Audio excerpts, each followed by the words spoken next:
We have been reading from Canto 1, Chapter 9, which is the passing of Grandfather Bhīṣma.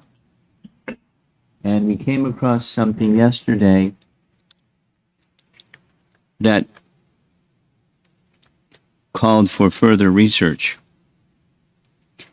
You can look, if you want to look, 1.9.41. 1.9.41 is almost at the end of Bhīṣmadeva's words before he parts this world. And he's remembering Krishna with absolute attention. I'll read the verse.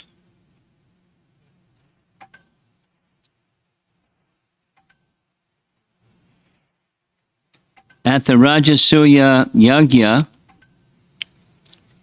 performed by Maharaj Yudhishthira, there was the greatest assembly of all the elite men of the world, the royal and learned orders, and in that great assembly, Lord Krishna was worshipped by one and all as the most exalted personality of Godhead. This happened during my presence.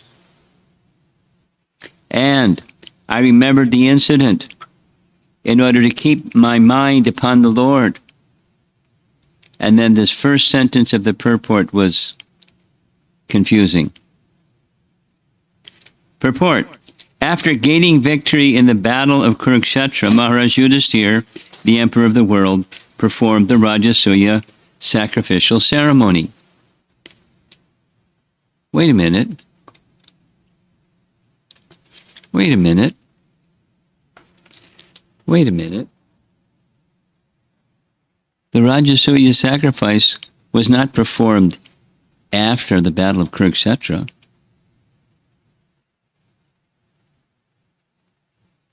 The Rajasuya sacrifice was performed long before the Battle of Kurukshetra.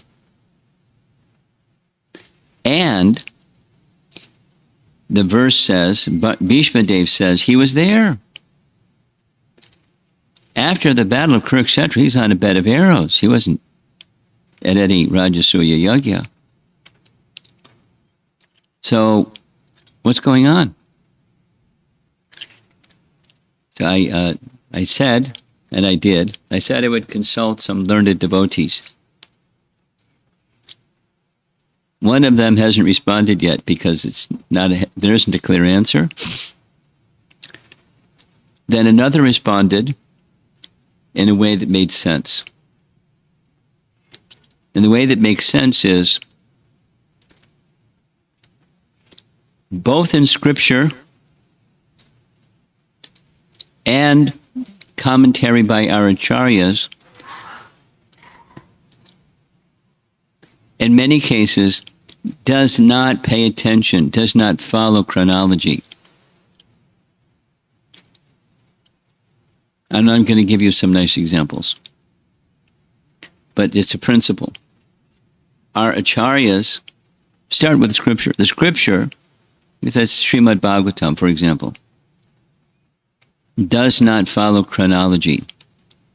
Let's step back. One of the distinctions about the Puranas and the Itihasas is the Itihasas, generally speaking, there's two things that differ Itihasas from Puranas. This is Jiva Goswami. Itihasas, they're chronological. And pay attention. Hello. Pay attention. And Itihasas are dealing with one set of circumstances, like Ramayana or Mahabharata. One set of circumstances. I mean, then they go all over and they recite history in the past and all of those things. But it's not exactly linear, but it's chronological, and it's about one particular family or set of circumstances surrounding someone. And Puranas don't follow those rules.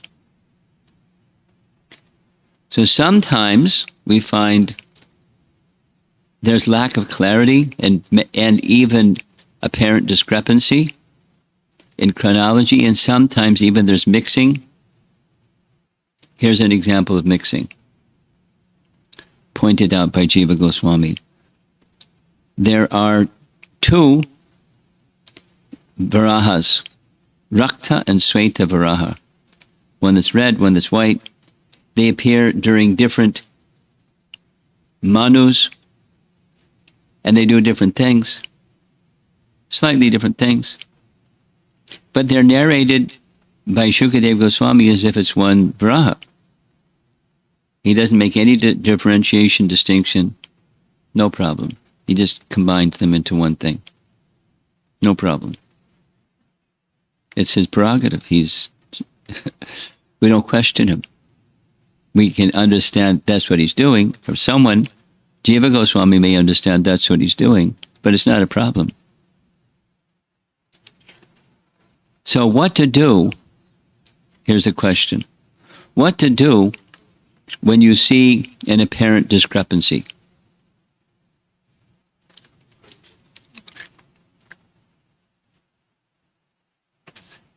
Hare Krishna. What to do when you